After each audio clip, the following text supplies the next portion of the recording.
उत्तराखंड के मुख्यमंत्री आदरणीय श्री धामी जी के इस वक्तव्य का स्वागत करता हूं, उनका अभिनंदन करता हूं कि उन्होंने उत्तराखंड के अंदर समान नागरिक आचार संहिता लागू करने की घोषणा किया है।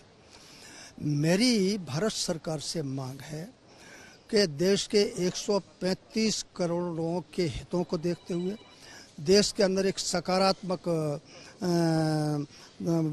भाव बनाने की दृष्टि से, एकात्मता की दृष्टि से पूरे देश के अंदर ये लागू होना चाहिए। और दूसरी बात, संविधान के अनुच्छेद 44 में हमारे देश के संविधान निर्माताओं ने बड़े स्पष्ट रूप से गहन चिंतन करके ये उल्लेख किया है कि पूरे देश के नागरिकों के ऊपर ये लागू होना चाहिए और लिंग के आधार पर, संप्रदाय के आधार पर, जाति के आधार पर, क्षेत्र के आधार पर, भाषा के आधार पर किसी भी व्यक्ति के साथ कोई भेदभाव नहीं किया जा सकता। और तो जो समान सभी 135 करोड़ नागरिकों को समान अधिकार की बात समय समय पर आती है, तो मैं कहता हूं कि, और इसका दूसरी बात यह भी है कि इसका किसी उपासना पद्धति से दूर दूर का कोई संबंध नहीं है। इसलिए ये कानून, ये जो आचार संहिता है, पूरे देश के नागरिकों पर जल्दी से जल्दी लागू होना चाहिए। हम आज आज़ादी की 75वीं वर्षगांठ हम देश मना रहा है।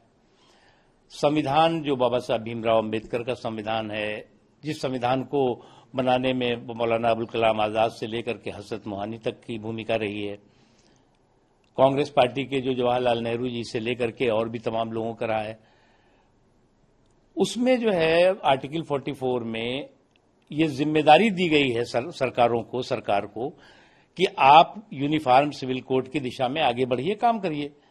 लेकिन आजादी के 75 साल हो गए, जिस तरह से संवैधानिक मूल्यों और संवैधानिक मान्यताओं और संवैधानिक जिम्मेदारियों को निभाना चाहिए था, वो नहीं निभाया लोगों ने और राजनीतिक पार्टियों ने। गोवा में कॉमन सिविल कोड है, लेकिन कॉमन सिविल कोड का ये मतलब थोड़ी है कि किसी की धार्मिक स्वतंत्रता छिन जाएगी। कॉमन क्रिमिनल कोड है ना इस देश में, इस तरह से कॉमन सिविल कोड है, होने की बात है। और जिस तरह से उत्तराखंड की सरकार ने इस दिशा में बात करी है, मुझे लगता है कि इस दिशा में सहमति बनाने की जरूरत है, चर्चा होनी चाहिए। और कॉमन सिविल कोड हमारी सभी की संवैधानिक रिस्पॉन्सिबिलिटी है, इट इज कॉन्स्टिट्यूशनल रिस्पॉन्सिबिलिटी।